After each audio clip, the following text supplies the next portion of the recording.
20 menit. Kemudian dilanjutkan dengan paparan Dokter Gagah juga sekitar 20 menit.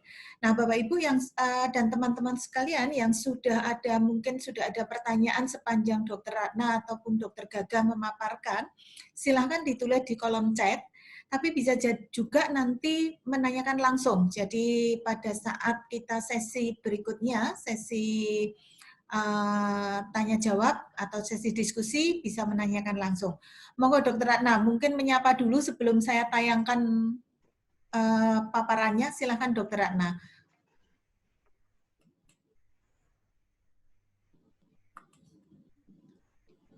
Terima kasih Bu Dini.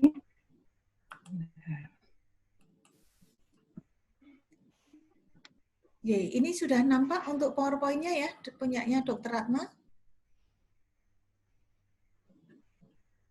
Sampun, monggo silakan Dokter Ratna, waktunya 20 menit untuk memaparkan. Sebentar. Ya. Sudah tampak ya PowerPoint-nya ya? Ya, sudah saya tayangkan Bu Ratna. Bismillahirrahmanirrahim. Assalamualaikum warahmatullahi wabarakatuh. Waalaikumsalam warahmatullahi wabarakatuh. Ya, pada kesempatan ini kami akan mengemukakan tentang olahraga, kemudian pemakaian masker di era COVID ini, bagaimana nantinya.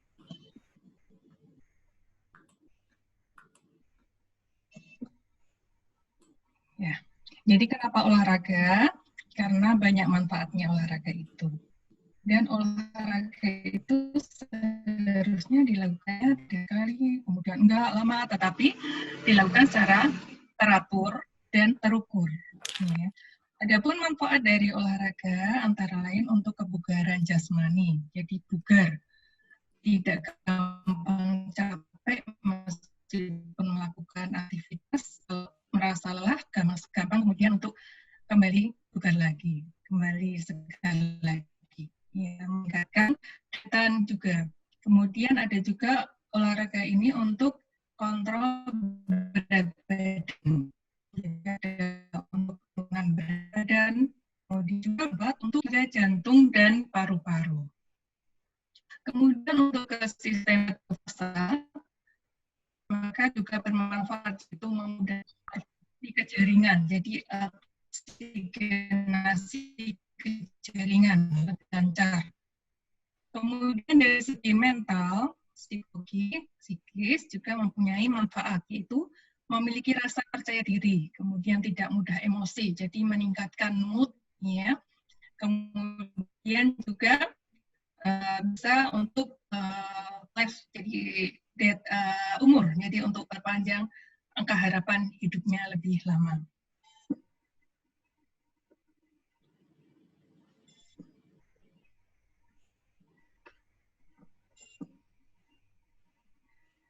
Kita tahu perlu olahraga dan juga untuk pengelolaan tubuh kita. Tetapi setelah tahu kita, ya sudah apa adanya, sehingga cenderung tidak menghiraukan, sehingga nanti tubuh akan protes. Ya, dengan alasan mungkin keterbatasan waktu mungkin. Jadi sekarang kan harus di dalam rumah, nggak boleh kemana-mana misalnya, atau mengurangi aktivitas yang perlu keluar ya. Nah itu apakah kalau di rumah tidak bisa, sebetulnya banyak latihan olahraga yang bisa dilakukan di dalam rumah ataupun di ruang lingkup yang sempit. Kemudian ada alasan untuk menyita waktu, menyita perhatian. Sebetulnya itu nanti berbaik-baik untuk membagi waktu. Jadi sempatkan untuk aktivitas setiap hari untuk melatih daya tahan tubuh juga untuk pengelolaan tubuh kita. Jadi dalam keadaan segar dan bugar, ini penting untuk kita sendiri dan juga memberikan manfaat bagi keluarga ataupun ke masyarakat lingkungan.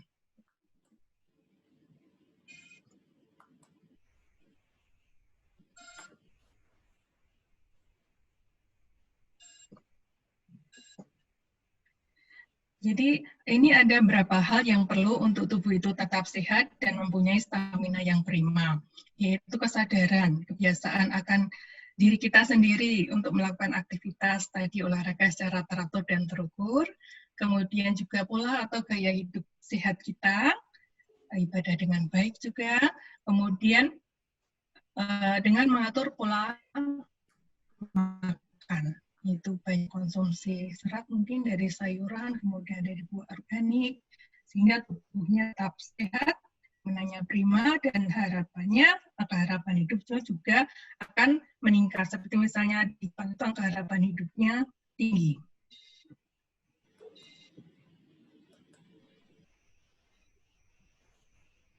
Kemudian olahraga ada yang membagi menjadi latihan atau olahraga aerobik dan juga anaerobik. Ini ada perbedaannya. Di sini saya kemukakan untuk olahraga aerobik itu dikerjakan atau berlangsung durasinya ya itu lebih dari 90 detik. 90 detik itu enggak cuma gitu enggak ya. Jadi ada hitung tuh sudah cukup capek juga melakukan aktivitas terus secara ini ya 90 detik. Kemudian ini meningkatkan suplai oksigen ke jaringan tubuh. Dan juga untuk latihan atau olahraga aerobik ini berpengaruh terhadap peningkatan fungsi sistem kardiovaskuler dan berlangsung sekurang-kurangnya untuk aerobik ini 20 menit dengan menggunakan otot-otot besar. Untuk jenis latihan untuk olahraga aerobik adalah berupa senam aerobik, kemudian bersepeda, berjalan cepat, jogging, berenang, yang sedang ini ya, bersepeda, ya. Sekarang baru banyak untuk aktivitas bersepeda. Kemudian untuk olahraga yang anaerobik ini dikerjakan dan berlangsung kurang dari 90 detik. Kemudian biasanya itu tidak memiliki keteraturan gerak, jadi kadang bergerak, kemudian ada fase istirahatnya, gitu ya. Kemudian ini melibatkan otot-otot kecil dan dilaksanakan dalam waktu singkat, tidak terus-menerus. Tidak memberikan pengaruh nyata terhadap kemampuan aerobiknya. Kemudian jenisnya ini bisa misalnya sit up, kemudian push up, bawa angkat beban, angkat besi, kemudian bermain voli, sepak bola, atau tenis. Jadi ada periode untuk tidak melangsungkan aktivitas tadi ya, ada berhenti sebentar, misalnya seperti itu. Ini menghasilkan kekuatan otot dan koordinasi, tapi hanya sedikit menggunakan kemampuan aerobik.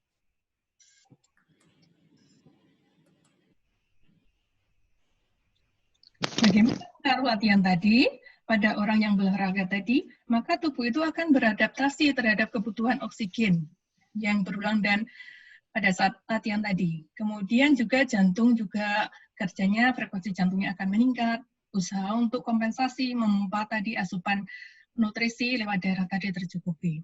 Kemudian juga kekuatannya akan meningkat, kekuatan denyut jantungnya meningkat. Kemudian juga pembuluh darahnya juga menyiapkan untuk perfusi, jadi dia akan dilatasi, kemudian darah yang masuknya banyak, sampai ke jaringan juga banyak, karena otot tadi membutuhkan lebih banyak asupan oksigen dan glukosa yang lewat darah tadi untuk aktivitasnya.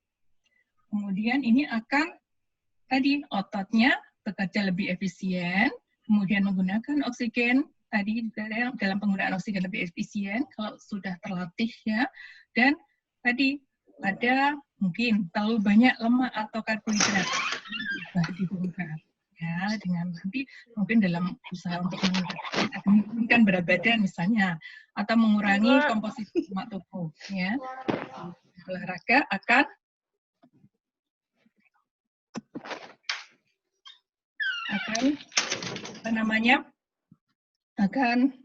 siap ya, dan berkurang komposisi lemak tubuhnya.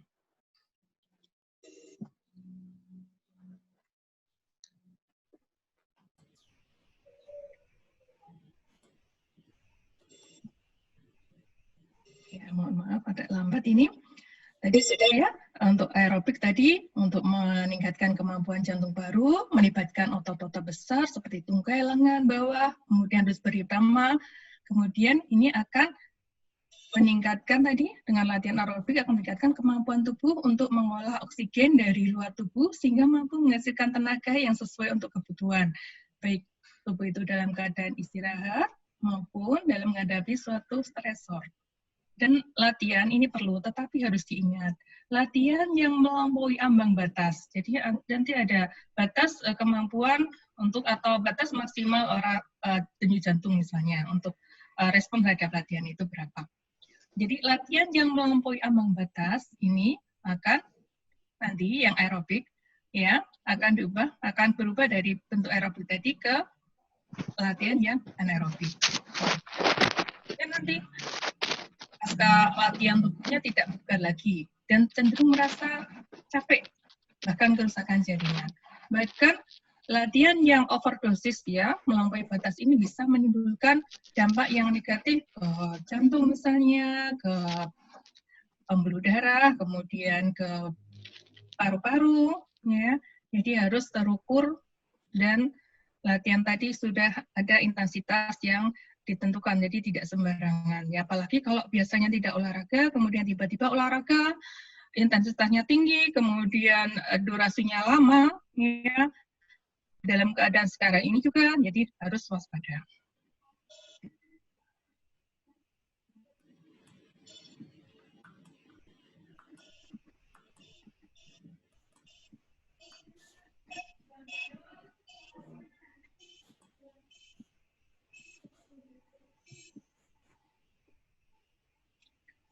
Jadi kenapa dipilih biasanya olahraga aerobik itu karena jauh lebih ringan dan relatif aman. Tidak perlu memaksakan diri dan berlangsungnya tadi lama ya. Menghasilkan tenaga jauh lebih besar bila dibandingkan dengan latihan yang anaerobik. Tentang olahraga, kemudian kenapa olahraga tadi perlu pengukuran? Ya, karena tadi tubuh itu mempunyai intensitas ataupun ambang tertentu. Ya, jadi untuk itu perlu diukur berapa sih olahraga yang pantas, kemudian jadi kebiasaan olahraga itu sejak dini memang baik. Sayang tidak diikuti dengan kebiasaan mengukur terlebih dahulu kondisi tubuh sebelum latihan. Jadi frekuensi denyut jantung istirahatnya berapa, misalnya seperti itu, kondisi tubuh yang lain misalnya. Kemudian kebiasaan mengukur kondisi tubuh sebelum latihan itu memberikan manfaat yang besar. Mengetahui kondisi tubuh, kemudian juga memilih bentuk latihan yang sesuai dengan kondisi tubuhnya. Kemudian yang harus diperhatikan adalah untuk olahraga ini adalah jenis olahraga. Jenis olahraga untuk anak, untuk remaja, dewasa, lansia, kemudian orang dengan penyakit penyerta, misalnya dengan asma, penyakit jantung, kemudian penyakit mungkin ada kelemahan di di persendiannya, itu bentuk olahraganya akan berbeda. Kemudian ada intensitas yang ringan, kemudian olahraga intensitas sedang, kemudian intensitas yang tinggi atau berat. Frekuensinya, apakah sekarang olahraga, bulan depan lagi olahraganya, atau tiap hari Minggu aja, atau tiap hari Sabtu saja, atau tiap hari Jumat saja. Ada rekomendasi teratur dan terukur misalnya. Untuk intensitasnya bisa 2 atau 3 kali per minggu, misal seperti itu. Kemudian untuk yang frekuensinya ya, untuk intensitasnya sekitar 150 jam per minggu. Untuk intensitas. Kemudian latihan, apakah 1 jam, apakah setengah jam, apakah 20 menit, ya. Itu kalau awal-awal jangan langsung menotok lama, intensitas tinggi, 1 jam gitu ya, jadi harus bertahap dulu. Bertahap. Kemudian dengan itu nanti dibaca sesuai jenis, intensitas, frekuensi, dan lama yang sesuai untuk diri kita masing-masing. Kemudian untuk manfaat pengukuran adalah dengan terukur tadi ya, ini akan tadi menghindari latihan yang berlebihan. Akibat yang tidak diinginkan, ada cedera, kemudian hasilnya tidak optimal, misalnya seperti itu. Sehingga latihan itu harus teratur dan terukur. Ya. Ada yang mempengaruhi di sini untuk latihan atau olahraga, yaitu jenis kelamin, kemudian usia, berat badan, tinggi badan. Jadi BMI ini juga mempengaruhi nanti bentuk latihan dan efeknya serta respon latihan tadi terhadap tubuh. Ya. Kemudian juga dengan apa sih yang diukur, salah satu yang mudah nanti untuk tanpa alat mungkin bisa yaitu respon aktivitas atau latihan atau olahraga pada frekuensi denyut jantung. Jadi kita bisa lewat mengukur frekuensi denyut nadi kita di lengan di bawah ini ya, dengan jari yang sebelah sini kita ukur frekuensi denyut nadinya. Jadi kita untuk frekuensi denyut nadi normal kan sekitar 60 sampai 60 rendah ya, 60 sampai sekitar di bawah 100 ya. Itu. Sebetulnya kita tahu dulu frekuensi denyut nadi kita yang saat istirahat berapa. Kemudian waktu aktivitas frekuensi nadi ini, frekuensi jantung akan meningkat. Ya. Nanti ada namanya frekuensi jantung yang maksimal. Ya, itu bisa kita umur berpengaruh. Sehingga tuh misalnya umurnya misalnya berapa? 40 tahun misalnya. Maka frekuensi jantung maksimalnya adalah 220 dikurangi 40. Jadi 180. Itu sudah maksimal. Jadi jangan lebih dari itu, bahayanya itu. Kalau untuk respon terhadap aktivitas tadi. Oke, kita lanjutkan. Jadi untuk respon terhadap aktivitas tadi usia berpengaruh. Ini pada usia produktif yang di kelompok usia 20 sampai 30 tahun itu respon terhadap latihan bisa meningkatkan denyut jantung. Untuk latihan ringan itu sampai dengan 90 kali per menit, kemudian sedang 90 sampai 110 kali per menit, berat ini bisa 110 sampai 130 kali per menit, kemudian sangat berat di 130 sampai 150 kali per menit, dan sangat berat sekali 150 sampai 170 kali per menit. Kemudian targetnya apa? Kita melakukan aktivitas lagi, itu untuk meningkatkan pembuluh jantung baru, kebugaran tadi, kemudian mungkin untuk penurunan atau diet itu menurunkan berat badan sehingga berat badannya turun, BMI-nya normal, badannya tegap, ya lemaknya banyak berkurang, ada otot jadi tegap dan berisi, kemudian mengurangi stres trauma dan juga lebih percaya diri. Salah 4 masih banyak lagi ya target dari Anda melakukan aktivitas tadi. Kemudian ada 4 faktor fundamental, tadi sudah intensitas, lama, frekuensi, dan jenis olahraga. Kemudian cek yang paling mudah adalah respon latihan tadi pada denyut jantung. Ya, itu bisa diukur dengan EKG kalau alat ya, kemudian kalau lewat frekuensi denyut nadi tadi bisa kita mengukur denyut nadi kita. Kemudian untuk masker bagaimana ya? Ini umumnya sudah ada ya. Ada 4 jenis masker dengan manfaat dan plus minusnya. Jadi yang banyak sekarang untuk masyarakat adalah masker kain. Ini bisa digunakan pada tempat umum. Ada pori-porinya.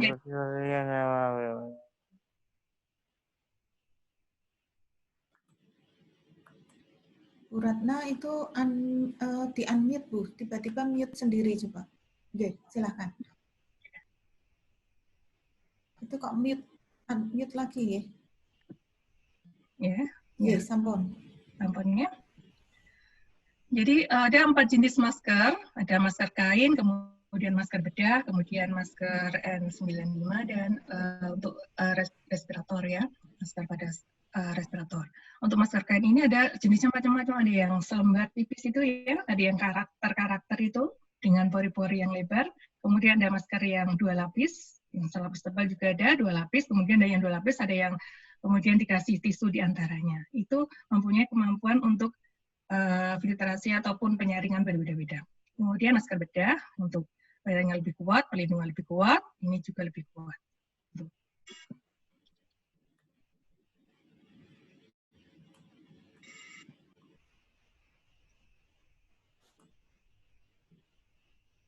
Ya.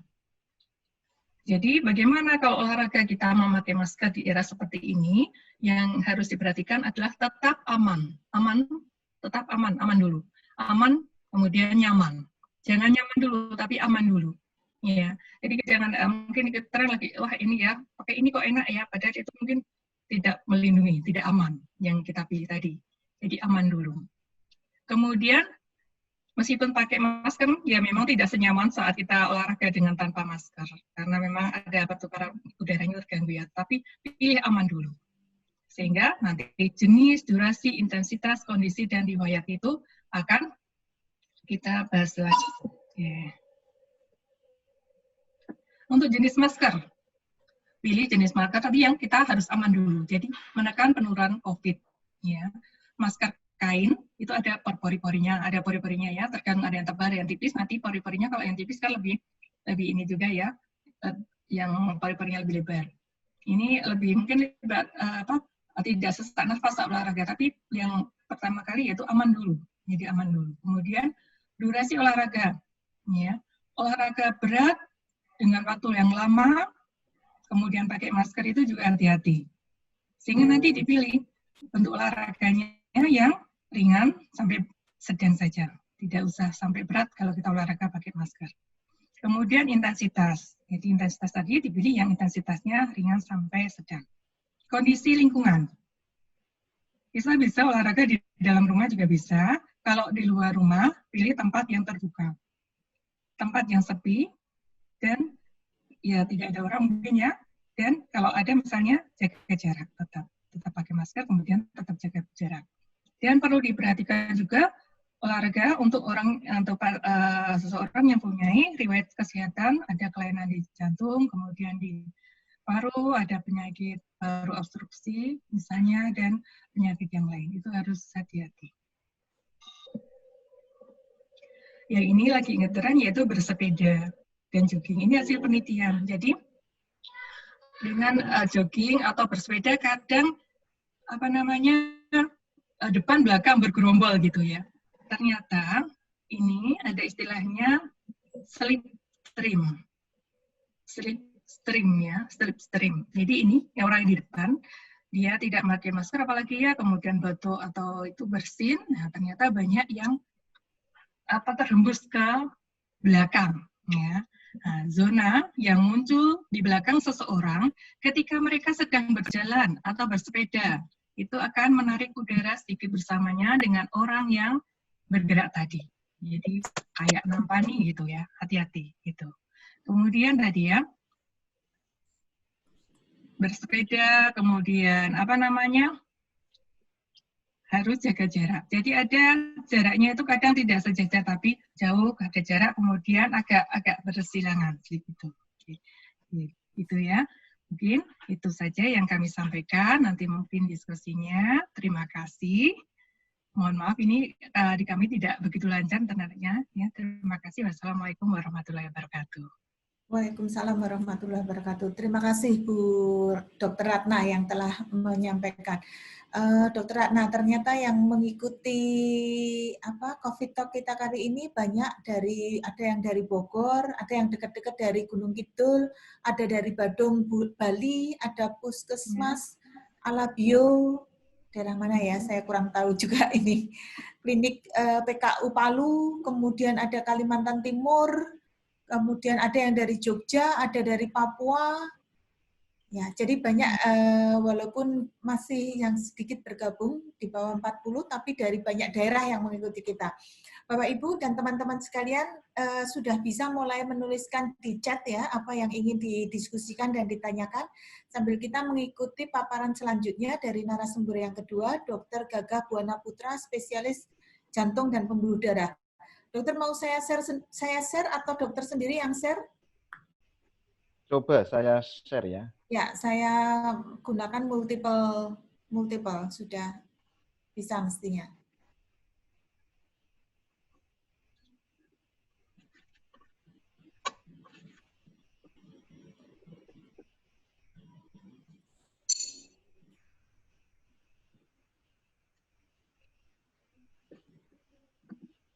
Apakah sudah? Sudah. Nampak? Silakan Dokter Gagah.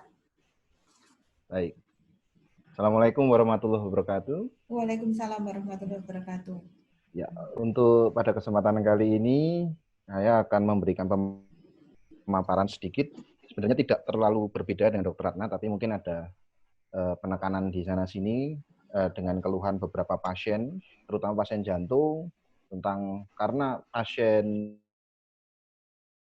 jantung, ya main gagal jantung dan pasien yang memiliki risiko terjadi serangan jantung, itu olahraga itu adalah sangat krusial karena untuk mempertahankan kebugaran dan menurunkan risiko komplikasi dari penyakit tersebut. Sehingga banyak sekali yang berkonsultasi bagaimana berolahraga pada saat pandemi COVID-19 ini. Baik, kami mulai. Slide pertama, hubungan olahraga dengan sistem kardiovaskuler tadi Dr. Ratna sudah menjelaskan cukup panjang lebar, tapi di sini saya rangkum. Ya, sistem kardiovaskuler itu sebenarnya pada prinsipnya adalah sirkulasi, sistem sirkulasi. Jadi sirkulasi dari jantung ke seluruh tubuh, dari seluruh tubuh ke jantung lagi, dari jantung ke paru-paru, terdapat pertukaran oksigen, lalu kembali lagi ke jantung. Jadi itu suatu kesatuan. Nah, di sini dengan adanya olahraga, ternyata olahraga itu memiliki efek. Efeknya itu cukup banyak. Jadi efeknya itu ada pada ukuran jantung bisa, volume plasmanya bisa, nanti akhirnya stroke volumenya juga meningkat. Stroke volume meningkat, cardiac output-nya juga meningkat. Frekuensi denyut jantungnya juga akan meningkat. Tekanan darah juga akan meningkat. Dan nanti akan ada efek pada pengambilan oksigennya juga akan meningkat. Aliran dan distribusi darah akan ada redistribusi. Jadi yang akan di otot-otot itu akan meningkat, sedangkan yang di daerah yang tidak penting saat olahraga, misalnya usus, akan turun. Jadi dampaknya terhadap sistem kardiovaskuler itu cukup banyak. Nah, olahraga sendiri tadi sudah dijelaskan Dr. Ratna, ada aerobik dan anaerobik. Olahraga yang dipilih untuk menjaga kesehatan jantung tentunya adalah olahraga yang aerobik. Di sini, menurut gambar di sini, yang utama untuk menjaga ke fit and healthy. Jadi bugar dan sehat. Itu yang harapannya untuk melakukan olahraga itu adalah dua itu yang utama, bugar dan sehat. Nah, itu bisa dicapai dengan cara aerobik yang utama. Aerobik, aktivitas aerobik, olahraga yang aerobik. Dengan alasan seperti yang tertera di layar.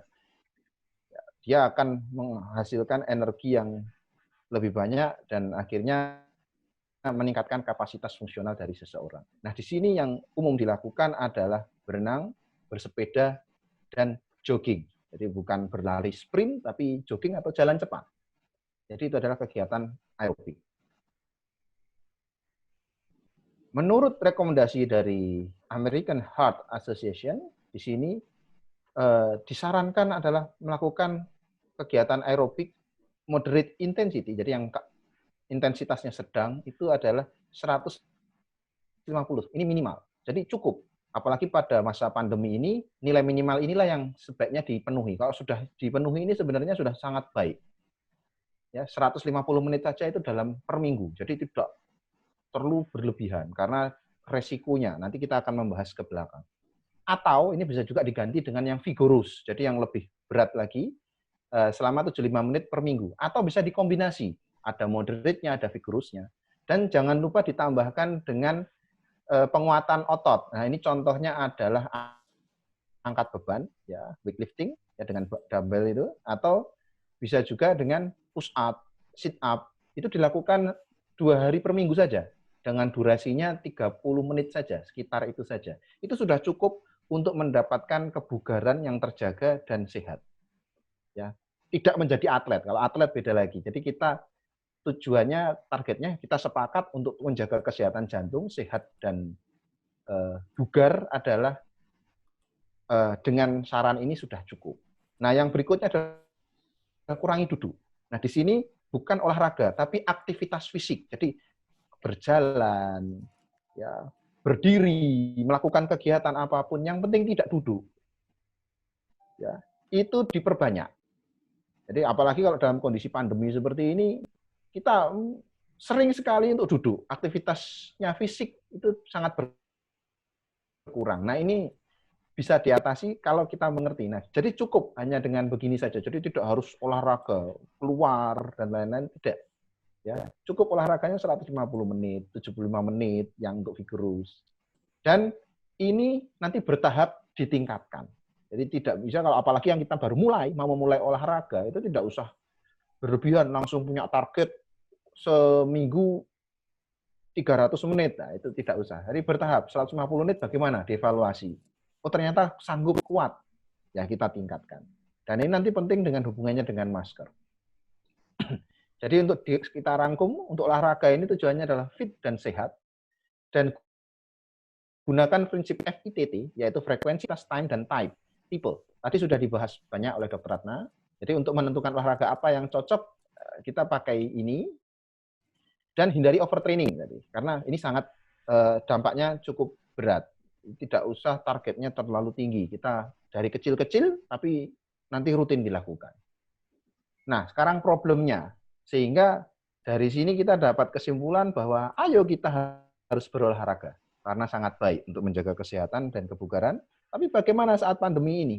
Apakah cukup menggunakan masker? Apakah aman untuk kesehatan? Itu yang akan ditanyakan mayoritas oleh hampir semua orang.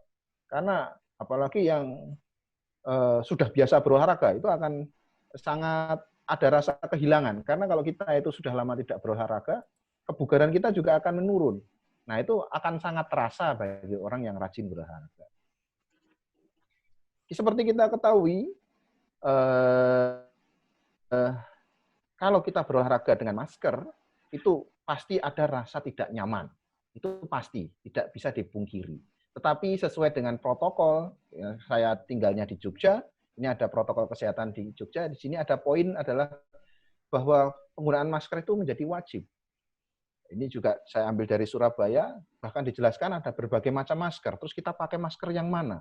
Nah, di sini ternyata pembahasannya itu kurang begitu banyak dibahas, sehingga pada topik kali ini, kesempatan kali ini akan kita bahas ya sedikit, nanti dilanjutkan dengan diskusi. Apakah untuk olahraga kita pakai masker bedah atau masker N95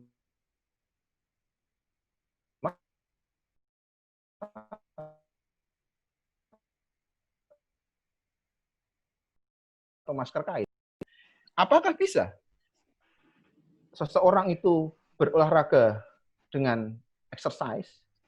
Ya, tentu kalau jawabannya bisa. Tapi rekomendasinya adalah should not wear the mask. Jadi rekomendasinya dari WHO malah sebenarnya sebaiknya tidak dengan masker. Nah, nanti alasannya apa?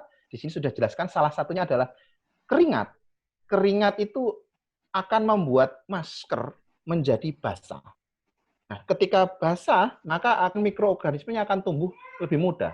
Dan yang kedua, kalau itu menempel, jadi yang basah di dalam masker yang basah itu menempel dengan mulut kita, partikel yang ada di luar itu bisa difusi ke dalam. Jadi pindah masuk ke dalam. Jadi manfaat maskernya hilang. Tujuannya untuk mencegah virus tidak masuk atau bakteri tidak masuk, tapi karena basah dan menempel mulut atau hidung kita, permukaan wajah kita, manfaat itu hilang.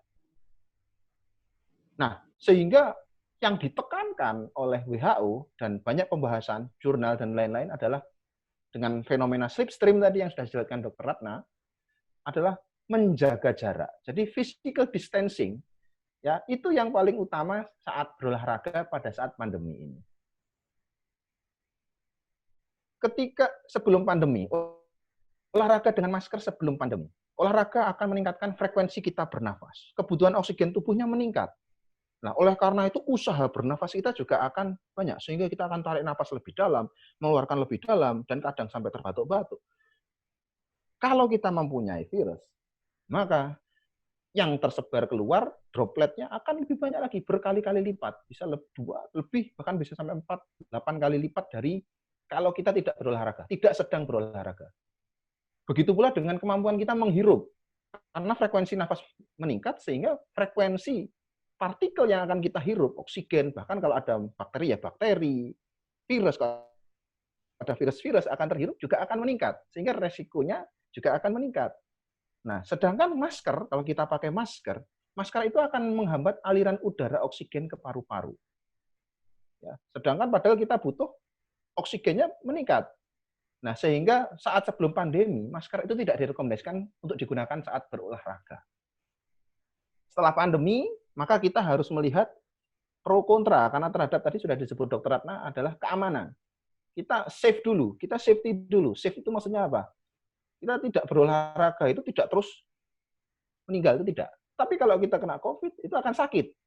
Kita tidak berolahraga tidak akan langsung sakit, tidak. Jadi kita akan masih bisa ada jendelanya untuk tetap pada posisi sehat. Tapi kalau Anda sampai tertular COVID atau menularkan, itu akan berbahaya. Jadi di sini ada risiko. Ketika Anda menggunakan masker saat berolahraga, maka jika keuntungannya akan menurunkan risiko tertular.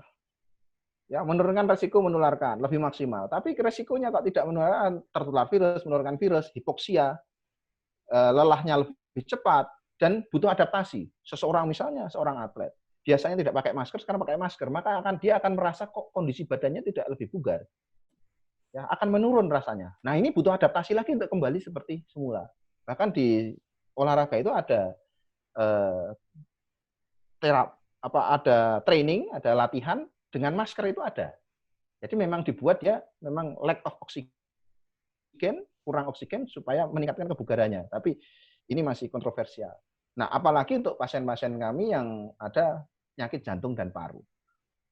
Itu bisa kambuh penyakitnya. Beberapa pasien yang memaksakan diri, dia akan kambuh karena sangat butuh oksigen itu untuk menjaga kerja jantung dan parunya. Ketika dihambat oleh masker, maka sirkulasi udaranya tidak bagus, kebutuhannya tidak tercukupi, maka terjadi ketimpangan.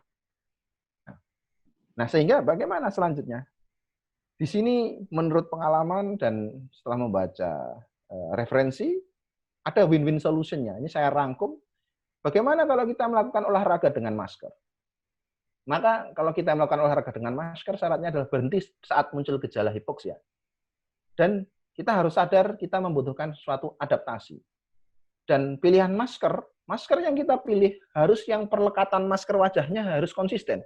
Jadi kalau kita berolahraga, jogging, lari, itu kalau masker itu lepas-lepas, ya, itu berarti salah pilihan maskernya. Jadi tidak berfungsi.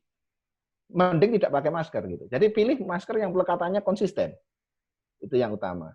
Terus pilih material yang tahan air, yang terkait keringat tadi. Dan tidak menggunakan N95. Tadi kita bahas tentang pilihan maskernya kain atau medis. Nah, kalau kita pakai N95 itu 95%-nya dihambat untuk sirkulasi. Sehingga ya kebutuhan oksigennya pasti akan sangat berkurang. Jadi tidak disarankan. Nah, sehingga pilihannya tinggal masker kain atau masker medis. Dan tidak direkomendasikan olahraga dengan masker untuk pasien yang memiliki jantung dan paru. Sehingga ada pilihan lain yaitu olahraga tanpa masker. Bagaimana olahraga yang tanpa masker? Syaratnya harus social distancing, physical distancing, dengan jarak 2 kali lipat dari biasanya. Itu jarak minimal. Ya, supaya untuk menghindari slipstream-nya itu. Penelitiannya belum banyak, belum ada saya kira. Tapi ini sudah banyak direkomendasikan oleh ahli-ahli di luar negeri bahwa dengan menjaga jarak, karena tadi dengan alasan hipotesisnya adalah ketika Anda berolahraga itu usaha nafas, mengeluarkan dropletnya juga akan meningkat drastis. Frekuensi nafas juga akan meningkat. Bukti objektifnya seperti itu.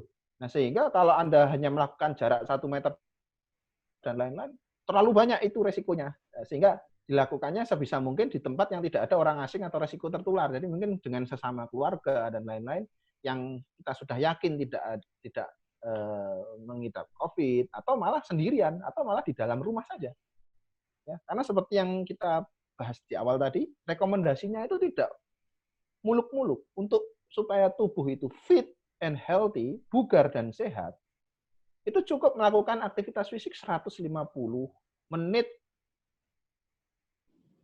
dalam seminggu. Itu dibagi rata, silahkan. Itu minimal. Jadi dimulai dari situ, nanti boleh ditingkatkan. Aktivitas jalan cepat saja. Ya. Jadi itu sudah cukup untuk melakukan olahraga. Nah, dengan kondisi pandemi seperti ini, maka prinsip itu lebih ditekankan. Jadi dan jelas lebih maksimal dan nyaman. Kira-kira begitu. Jadi kalau bisa ditarik kesimpulan, untuk olahraga kalau memang terpaksa harus keluar dari ruangan dan di tempat yang ramai, ya Anda akan memiliki risiko menularkan dan tertular itu jelas lebih tinggi. Satu. Yang kedua, tidak nyaman. Yang ketiga, harus menerapkan betul-betul physical distancing-nya dan cari tempatnya yang sepi. Tetapi kalau rombongan dan lain-lain, ya itu risikonya sangat tinggi. Tetapi kalau ada pilihan bisa melakukan olahraga di rumah seperti treadmill atau jalan aja, berkebun itu termasuk olahraga, berkebun. Nah, itu lakukan saja. Ya, tidak usah pakai masker karena di rumah sendiri. Itu juga baik. Nah, pilihan ini antara pakai masker dengan tetap berolahraga atau berolahraga di dalam lingkungan yang aman, nah, itu saya kembalikan kepada peserta COVID Talk kali ini. Kira-kira begitu, Dr. Eko Rini. Assalamualaikum warahmatullahi wabarakatuh. Oke, matur nuwun. Waalaikumsalam warahmatullahi wabarakatuh. Matur nuwun, Dr. Gaga. Bapak Ibu dan teman-teman, kita sudah mendengarkan paparannya dan ada beberapa pertanyaan di dalam Zoom chat room-nya dari Dr. Nur Rahmawati itu menanyakan olahraga mana yang lebih baik, aerobik atau non aerobik dan yang seperti apa. Kemudian ada Mbak Lia dan Mbak Dira menanyakan terkait dengan renang, bagaimana rekomendasi terhadap olahraga renang. Mereka berdua menyampaikan sebelumnya ini rutin berenang. Nah sekarang apa iya renang pakai masker kayak gitu? Atau bagaimana keamanannya? Kemudian satu lagi, ini laki-laki apa perempuan ya? Kuntavi menanyakan ada berita seseorang, 2 orang meninggal pada saat berolahraga karena sesak nafas. Nah sebenarnya seperti apa sih proses atau mekanisme yang terjadi di tubuh kita dan benarkah itu bisa terjadi? Nah mungkin ini dijawab dulu. Teman-teman dan Bapak Ibu peserta yang ingin juga menanyakan via langsung bisa raise hand, nanti kita beri kesempatan untuk menyampaikan. Silakan, Dokter Gagah dulu atau Dokter Ratna, silakan. Monggo, Dokter Ratna. Ya, silakan Dokter Ratna. Iya, coba saya ini ya menjawab beberapa pertanyaan, nanti dilengkapi Dokter Gagah. Ya, silakan. Untuk yang suaranya sudah ya? Sudah, bagus suaranya. Jadi untuk olahraga, jenis olahraga tadi kan disesuaikan dengan kondisi, ada umur, ada kemudian ada penyakit menyertai tidak, sehingga kita milih olahraga. Jadi ada olahraga aerob dan anaerob misalnya tadi ya. Jadi misalnya yang olahraga aerob tadi kan banyak bersepeda, jogging, kemudian lari, jalan cepat misalnya seperti itu. Bagus juga dilaksanakan. Kemudian yang anaerob tadi ada angkat beban dan sebagainya. Itu juga bisa disesuaikan, tapi tidak disesuaikan dengan kondisi kita masing-masing. Tapi lebih cenderung ke aerob ya. Jadi untuk kondisi ini kemudian dengan pemakaian masker ya, itu kecenderungan ke olahraga aerob. Kemudian untuk jenis olahraga apa yang direkomendasikan, jadi ada berapa yang mempengaruhi. Kalau bisa dilakukan tadi kan misalnya, bisa dilakukan untuk sesuai protokol kita misalnya in-house, jadi masih di in-home, jadi masih di dalam rumah, misalnya bisa misalnya senam atau menari di dalam rumah bisa ya. Kemudian bermain lompat tali juga masih bisa.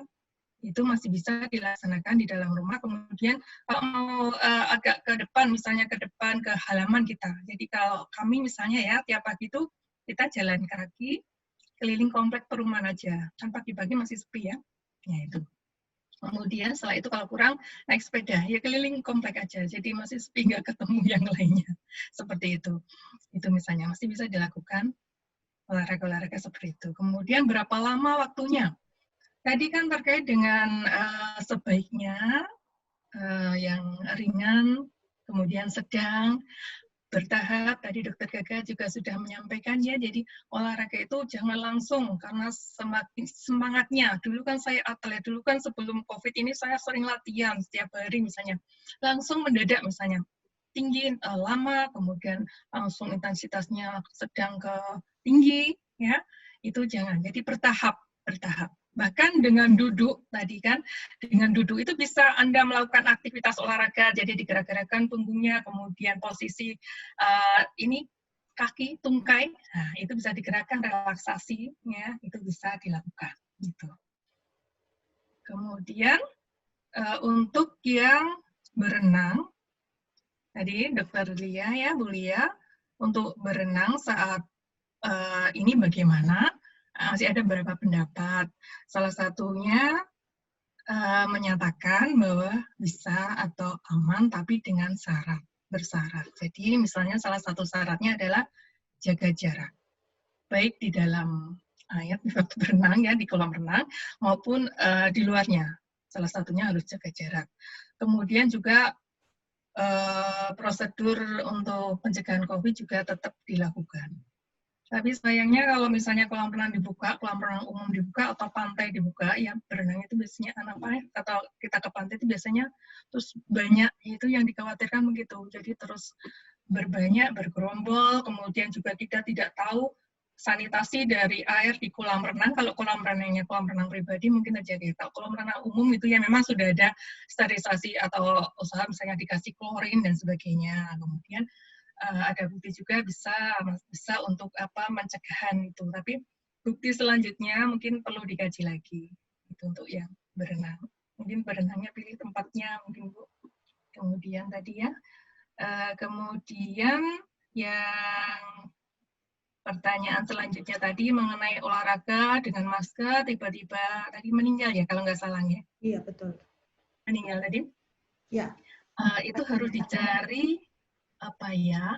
Kalau kita istilahnya penyebab dasarnya atau penyakit yang mendasarinya atau underlying disease-nya.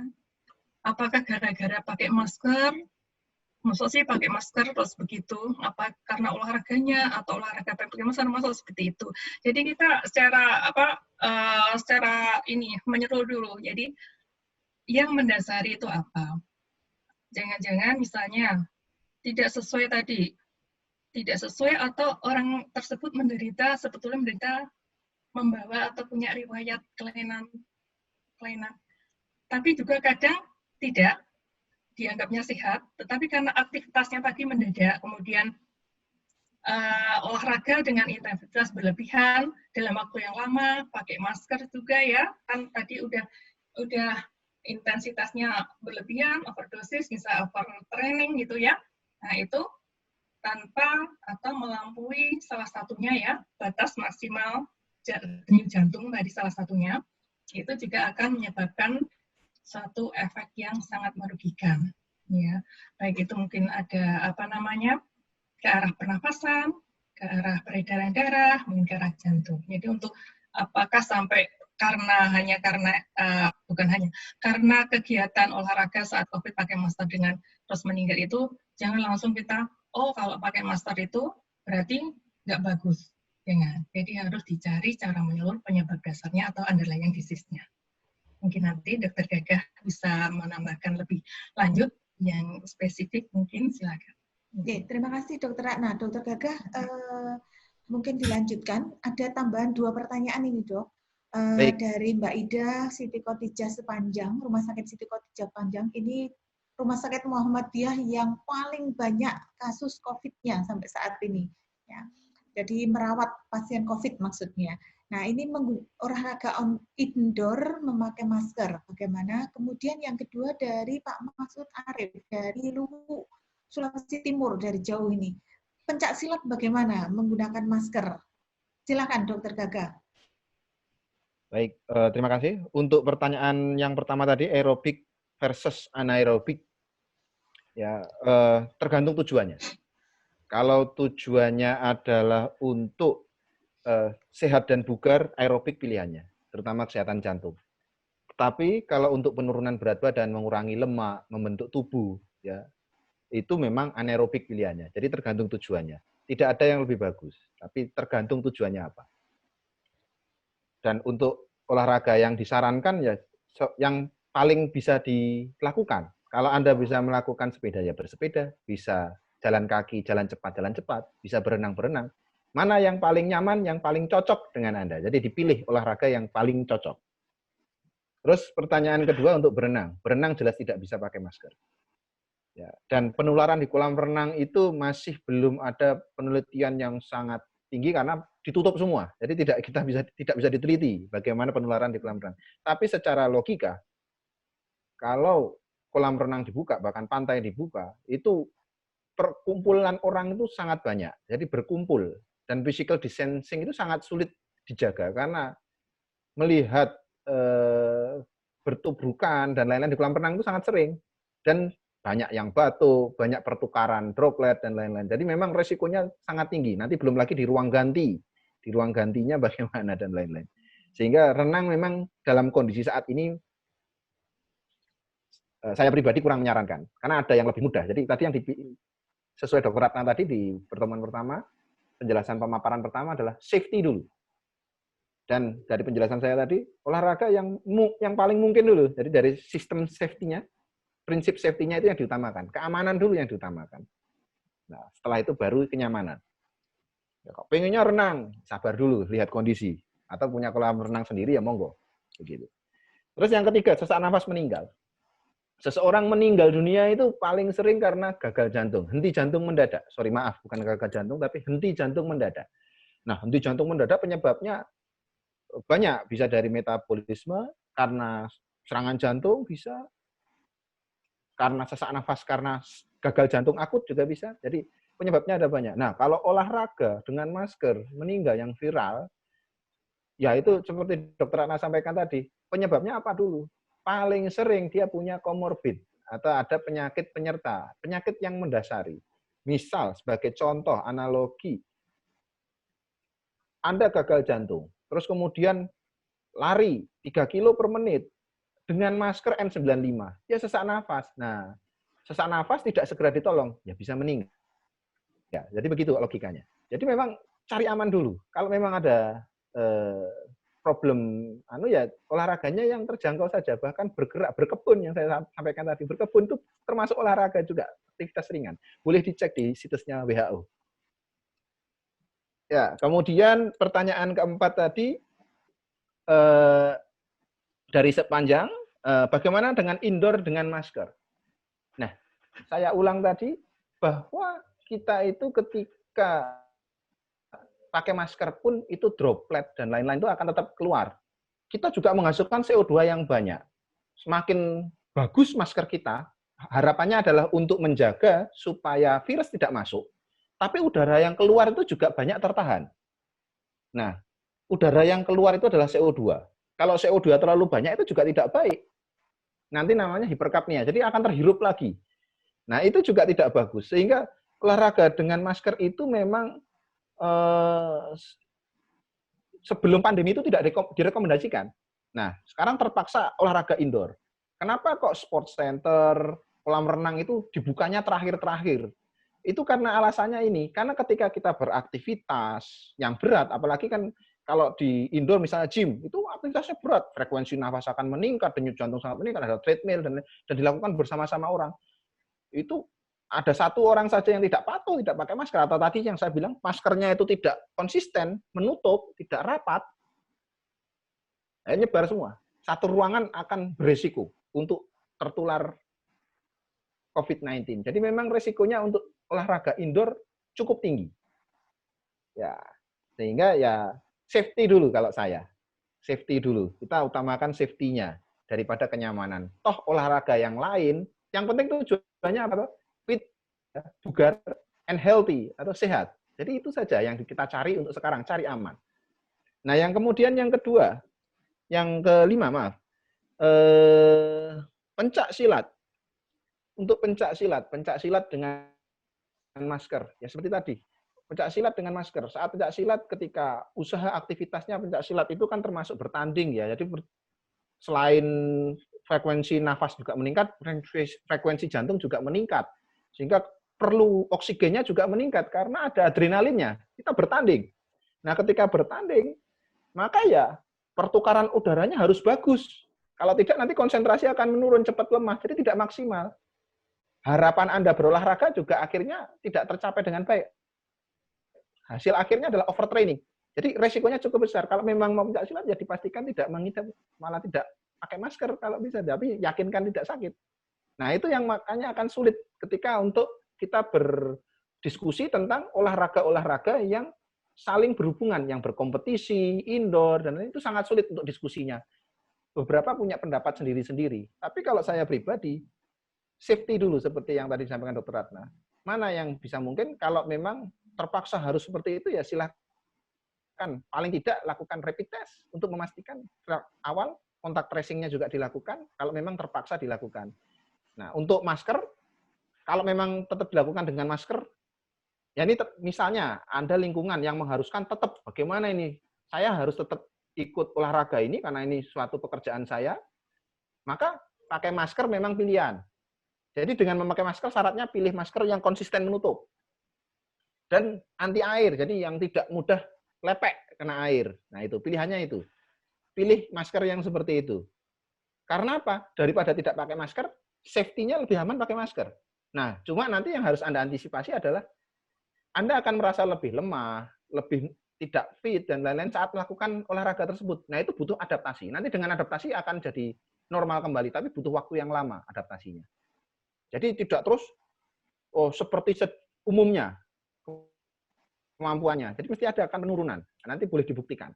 Ya kira-kira begitu, Dr. Eko ini. Kalau ada pertanyaan lain, Assalamualaikum warahmatullahi wabarakatuh. Terima kasih, Dr. Gagah. Bapak, Ibu, dan teman-teman, silakan kalau ada yang mau live. Ini beberapa yang sudah masuk di chat, sudah terjawab, tapi masih ada 1-2 pertanyaan di chat, tapi kita beri kesempatan dulu bagi yang live. Silakan untuk bisa langsung mengaktifkan mic-nya, langsung unmute, atau mau raise hand dulu, silakan.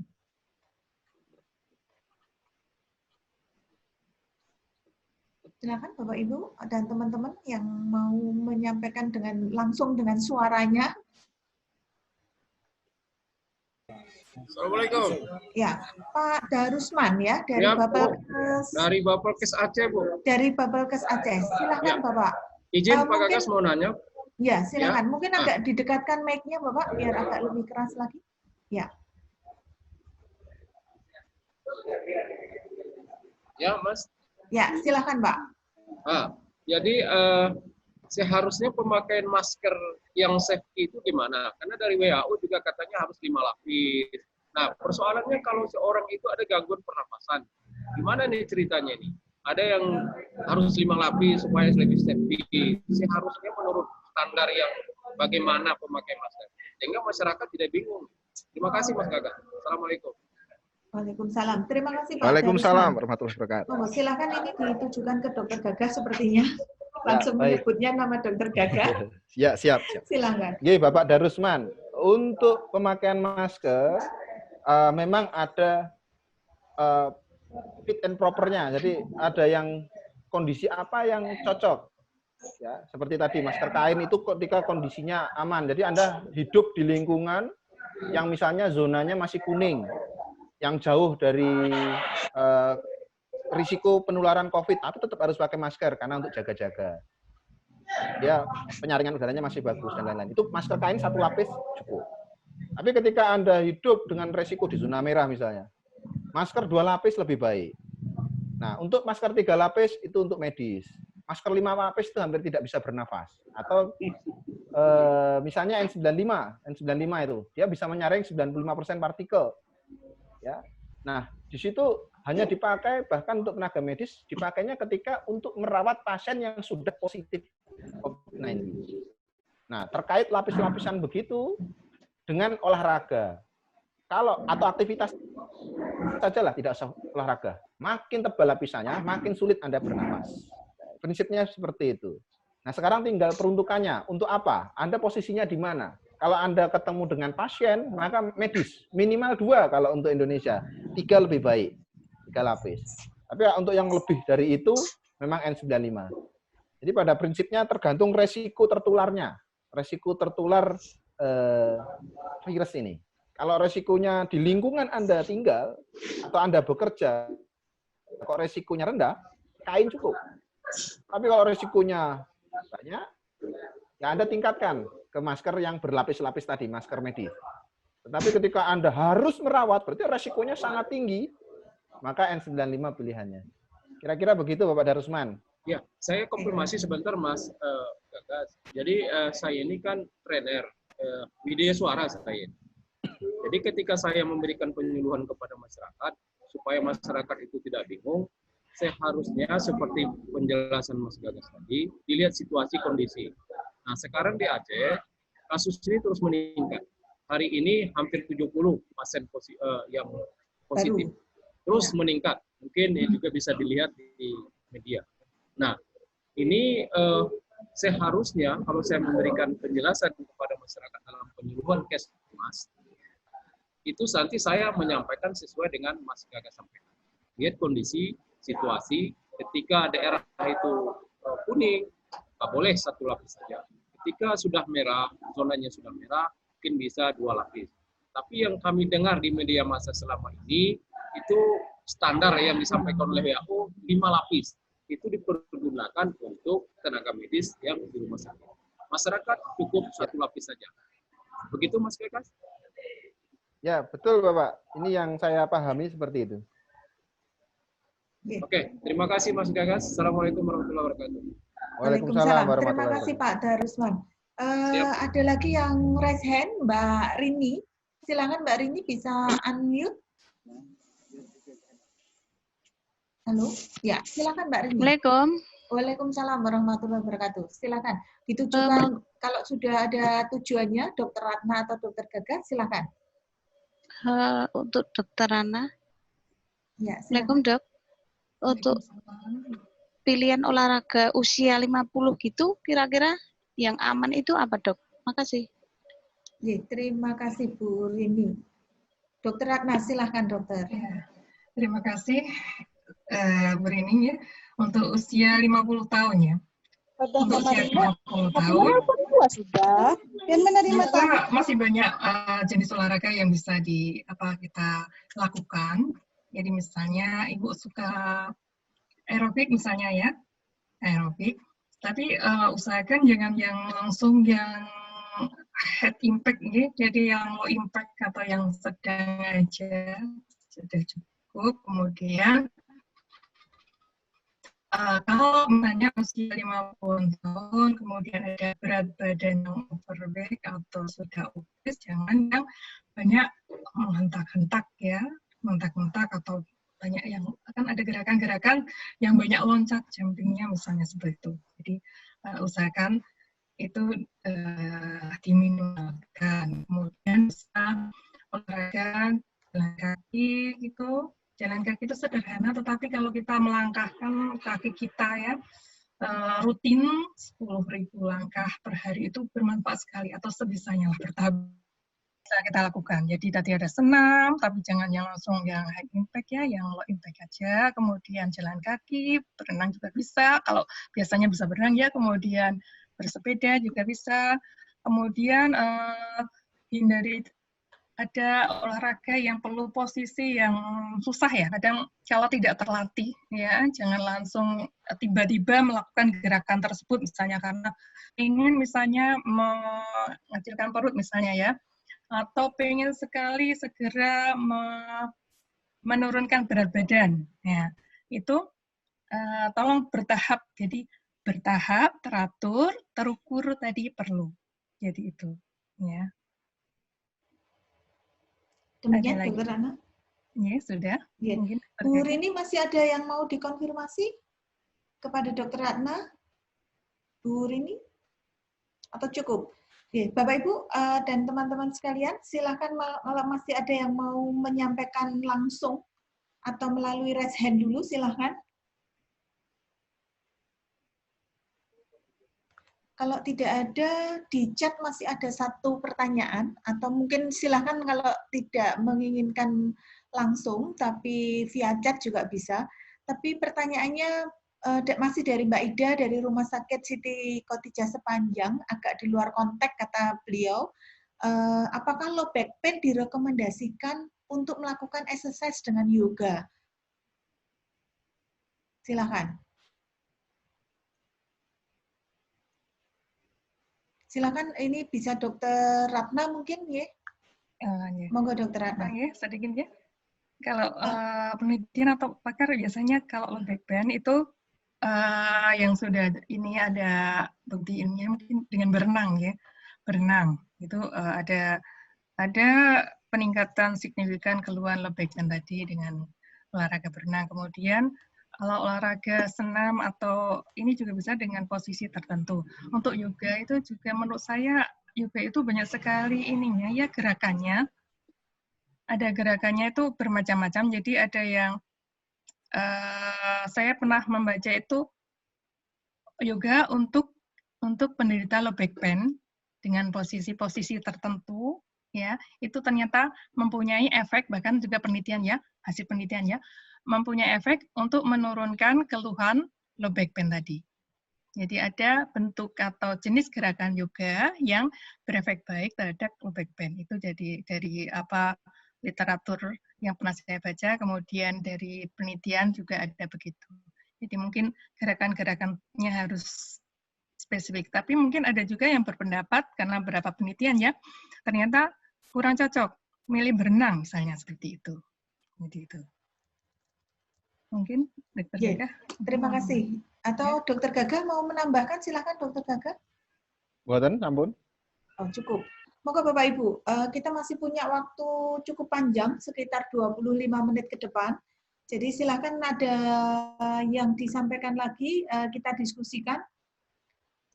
Tadi saya bertemu dengan beberapa teman.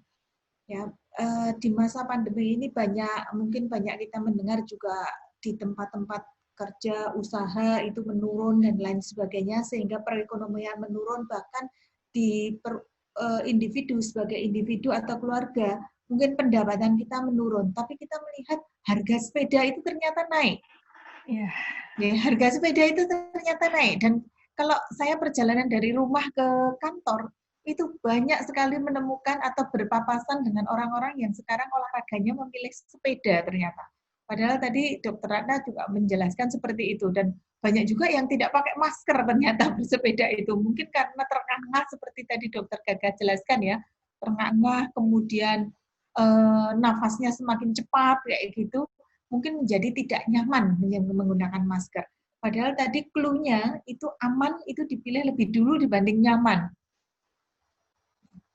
Nah, ini menjadi fenomena baru ternyata. Bapak Ibu, silahkan kita masih punya cukup banyak waktu yang ingin menyampaikan. Ini banyak yang hadir di antara kita dan banyak juga sebetulnya saya yang mengenalnya. Silahkan, mungkin Dokter Iman, ada Dokter Kunto. Dokter Kunto ini dari Wonosari kalau tidak salah ya. Kemudian ada banyak dosen juga, ada Bu Ervin Firmawati. Silahkan. Atau kalau sudah tidak ada, Dokter Gatratna ada yang urgent disampaikan di sini supaya teman-teman ini bisa mensosialisasikan apa yang menghadapi new reality. Sebenarnya belum new normal ya, karena belum normal gitu, belum kembali ke normal, tapi new reality, bagaimana perilaku kita, bahwa kita menghadapi realitas yang baru. Silakan Dokter Gagah, mungkin tidak harus berkaitan dengan masker, tapi bagaimana perilaku-perilaku kita yang aman. Jadi mengesampingkan nyaman tadi, kita memilih yang aman dulu. Monggo Dokter Ratna atau Dokter Gagah bisa. Silakan.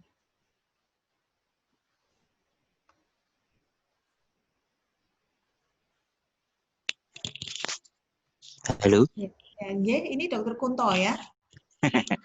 Ya, Assalamualaikum warahmatullahi wabarakatuh. Waalaikumsalam. Silakan Dokter Kunto.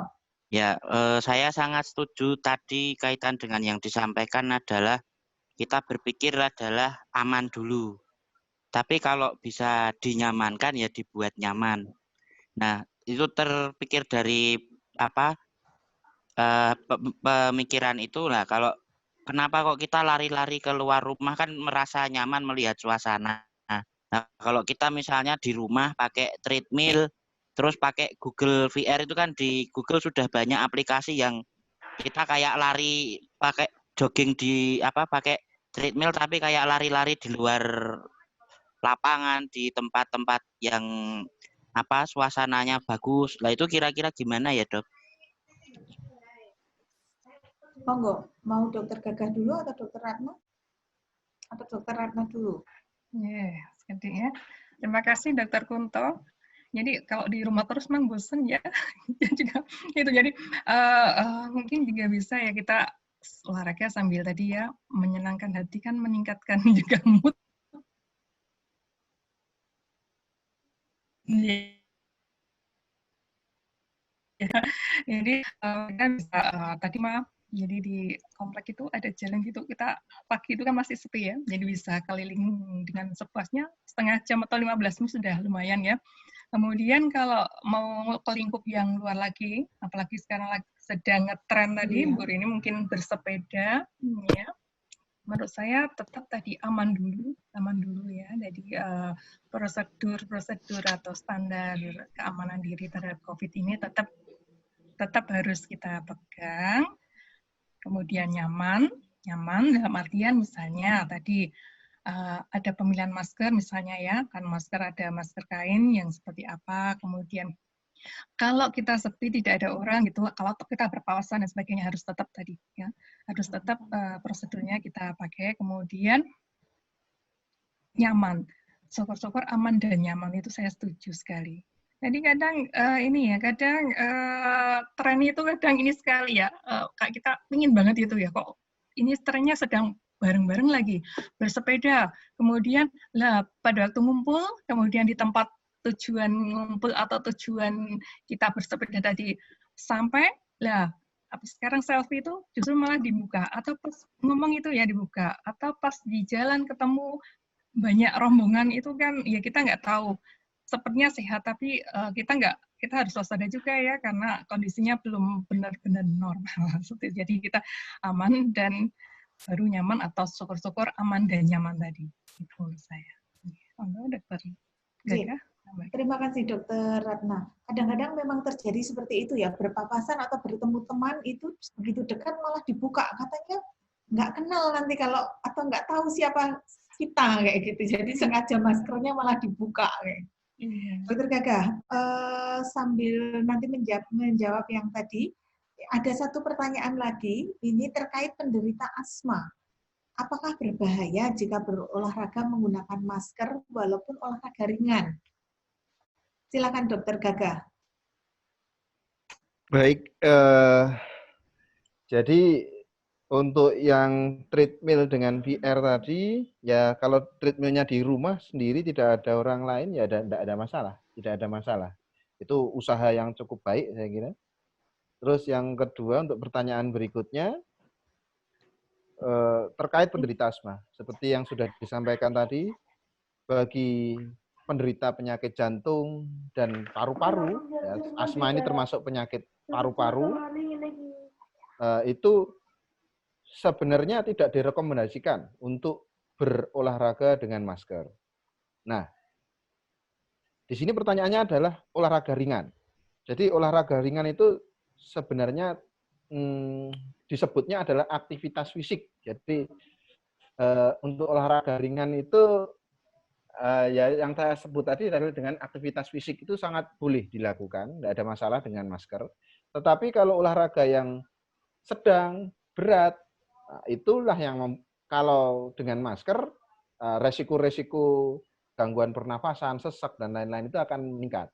Nah, sehingga untuk terkait khusus untuk pertanyaan ini, penderita asma untuk tetap menggunakan masker dan olahraganya ringan atau aktivitas saja di kantor, misalnya meregang-regangan, pemanasan, dan lain-lain, itu boleh. Tetapi kalau olahraganya sedang ke berat, disarankan untuk tidak, karena ada risiko untuk asmanya kambuh. Ya, begitu. Terima kasih. Oke, terima kasih Dokter Gaga. Teman-teman masih ada yang disampaikan, mau menyampaikan langsung?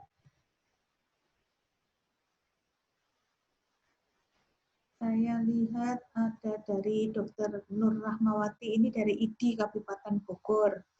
Kemudian dari alumni SMA Muhammadiyah 1 Palembang. Kemudian dari PDPM Luwu, Sulawesi Selatan ya. Kemudian ada Dokter Pangestu dari Palembang. Kemudian dari SMK Kesehatan, Ibu Santi Aryani dari SMA Kesehatan. Ya, ada Ibu Yuli juga. Kemudian ada KUA Sungai Pandan.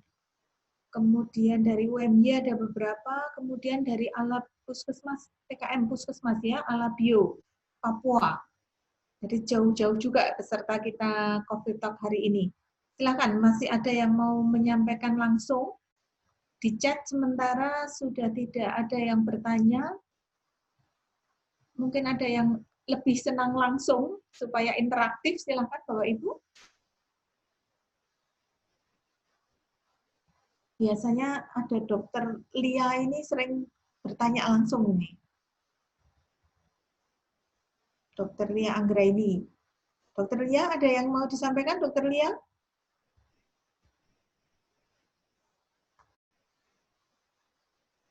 Kalau tidak ada, silakan yang lain, Bapak Ibu. Atau Dokter Iman Permana.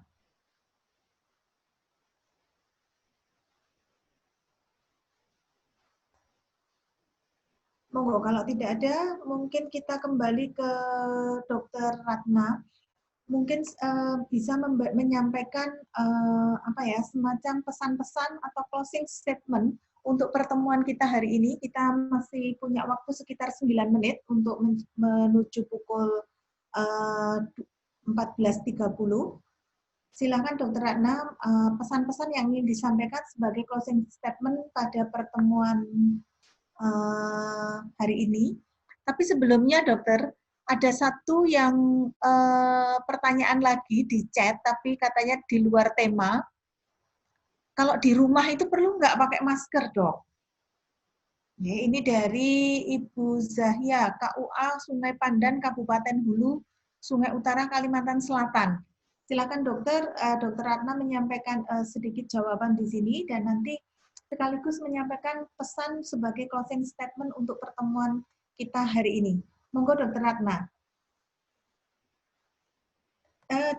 Di unmute dulu Dokter Ratna.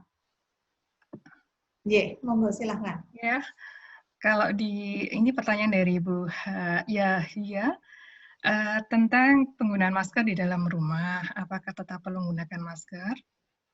Jadi kalau di dalam rumah, yang di dalam rumah juga keluarga sendiri, itu menurut saya tidak perlu. Tapi kalau misalnya ada tamu, ya kadang kita tahu ya tamu, ya kalau tamu kan tidak terus-menerus ya sebaiknya kita pakai. Tapi kalau di dalam rumah, dalam kerja biasa, kita sudah kondisi, kecuali di dalam rumah itu ada kalau isolasi nggak mungkin jadi satu ya. Tapi kalau di rumah biasanya kita tidak perlu. Kemudian untuk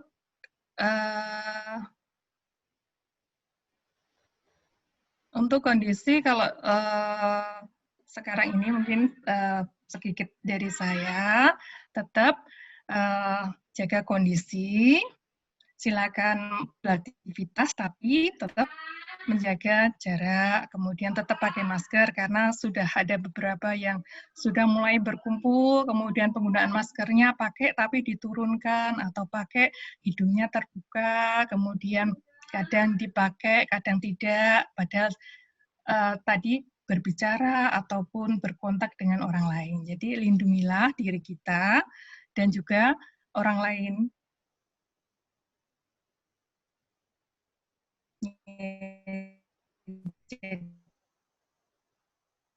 Itu. Terima kasih Dok.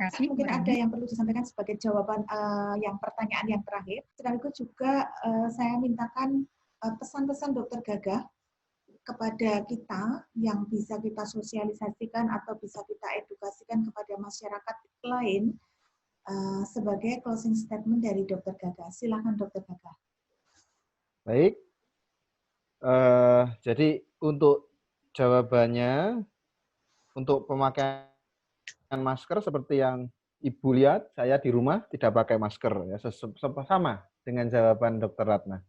Ya, karena yang utama sebenarnya pakai masker itu selain untuk pencegahan menularkan maupun tertular adalah yang penting dari COVID ini adalah kontak tracing. Jadi yang penting adalah kita tahu kalau misalnya ada yang sakit, kita itu tertular dari siapa, kita menularkan ke siapa. Itu yang mungkin perlu penekanan juga ketika Anda akan melakukan penjelasan sosialisasi di masyarakat. Jadi sangat penting selain penggunaan masker adalah kontak tracing. Nah, di rumah kontak tracing itu sangat mudah karena ya kita tinggal serumah sehingga tahu. Nah, sehingga penggunaan masker menjadi tidak terlalu penting. Kecuali kalau ada yang sakit. Kalau ada yang sakit, misalnya curiganya, maka akan isolasi ya, mungkin tidak jadi serumah tinggalnya.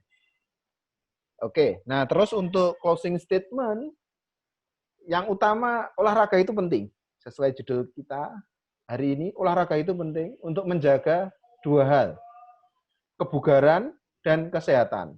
Dengan kita berolahraga, maka badan tetap bugar, artinya melakukan aktivitas itu bisa dengan baik. Bisa apapun aktivitasnya bisa dilakukan dengan baik, itu artinya bugar. Nah, tidak ada masalah. Nah, sehat itu artinya tidak ada penyakitnya. Nah, dengan kita melakukan olahraga, kebugaran dan kesehatan itu bisa tercapai, terutama olahraga yang aerobik.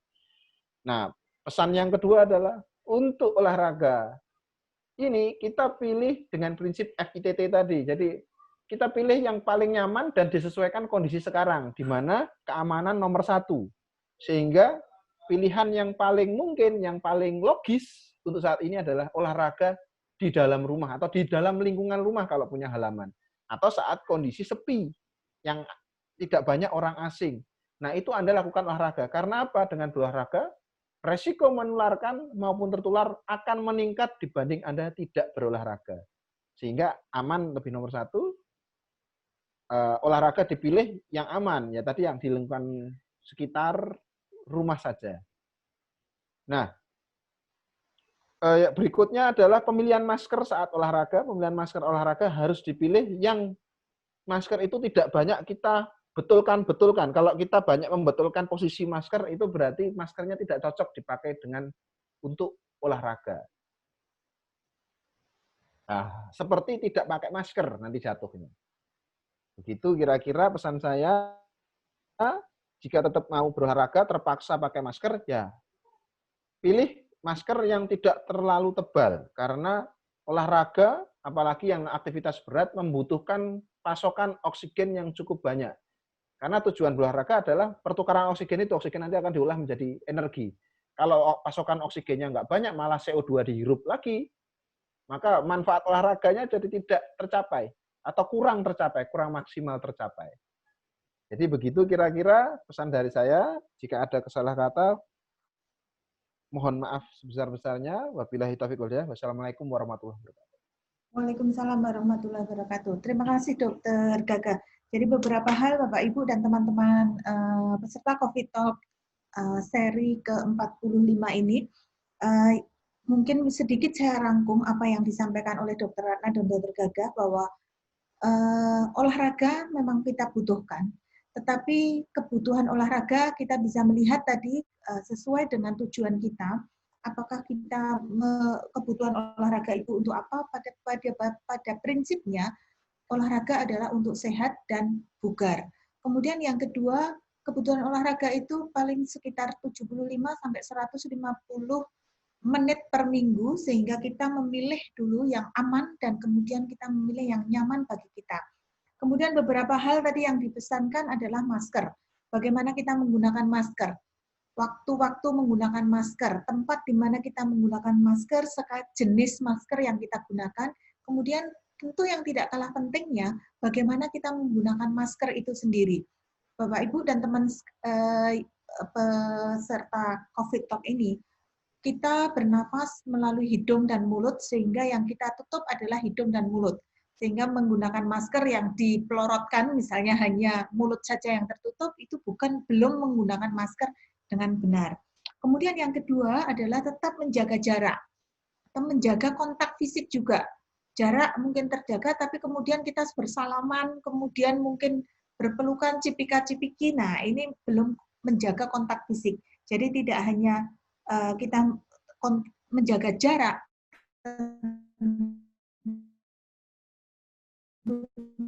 dalam artian juga menjagalah yang lebih dari 2 meter, yang menyebabkan pergerakan hasil pernafasan kita menjadi lebih cepat ke arah belakang kita. Kemudian yang mungkin juga tidak bisa kita lupakan adalah cuci tangan. Semakin sering kita cuci tangan, semakin kita kondisi-kondisi tertentu kita meningkatkan cuci tangan dan menghindari menyentuh daerah-daerah mata, hidung, dan mulut. Demikian Bapak Ibu, COVID Talk seri 45 telah kita lalui dengan baik. Terima kasih atas partisipasi Bapak Ibu sekalian dan teman-teman sekalian. Saksikan terus atau ikuti terus COVID Talk yang diselenggarakan oleh Muhammadiyah COVID-19 Comment Center yang secara rutin kita selenggarakan mulai hari Senin, Selasa, Kamis, Jumat, bahkan hari Sabtu kita mengadakan COVID Talk. Dan untuk hari Sabtu adalah COVID Talk terkait dengan tema kesehatan dan perumahasakitan. Ikuti seterusnya COVID Talk. Saya Eko Rini Listiawati, Muhammadiyah COVID-19 Comment Center. Mohon maaf atas kesalahan atau kekurangan dalam membawakan pertemuan kita kali ini, dan terima kasih kembali kita sampaikan kepada Dr. Ratna Indriawati MKes dan Dr. Gagah Buwana Putra, spesialis jantung dan pembuluh darah. Terima kasih atas waktunya, dan juga tidak kalah pentingnya terima kasih pada Bapak Ibu peserta COVID Talk hari ini. Mudah-mudahan bermanfaat bagi kita semua. Terima kasih. Assalamualaikum warahmatullahi wabarakatuh.